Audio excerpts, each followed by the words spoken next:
कुरळपच्या एका शेतकऱ्याचा भन्नाट जुगाड सध्या संपूर्ण वाळवा तालुक्यात चर्चेचा विषय ठरत आहे। ग्रामीण भागात बिबट्याच्या वाढत्या वावरामुळे शेतकरी दहशतीत असताना कुरळप येथील शेतकरी सुधीर चव्हाण यांनी या संकटावर अत्यंत कल्पक उपाय शोधला आहे। कुरळप येथील त्यांच्या मळ्यामध्ये वस्ती असून गेल्या काही दिवसांपासून बिबट्या थेट जनावरांच्या शेडपर्यंत येत होता। त्यामुळे जनावरांच्या सुरक्षेचा गंभीर प्रश्न निर्माण झाला होता। वनविभागाकडे तक्रार केल्यानंतरही स्वतःच्या पातळीवर काहीतरी करणे गरजेचे असल्याचे चव्हाण यांनी ओळखले।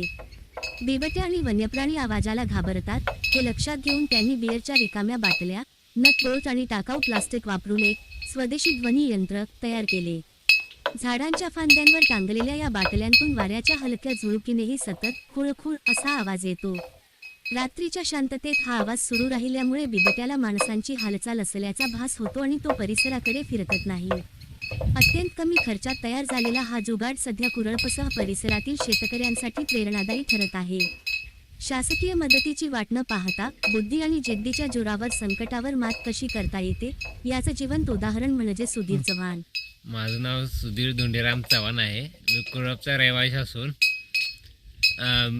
आमच्या परिसरामध्ये बिबट्याचा वावर जास्त असल्यामुळे जनावरे, त्यानंतर बारकी रडके, वासरे, कुत्री खात आहे। त्यामुळे आम्ही काय केलं आहे, जुगाड एक केलं आहे।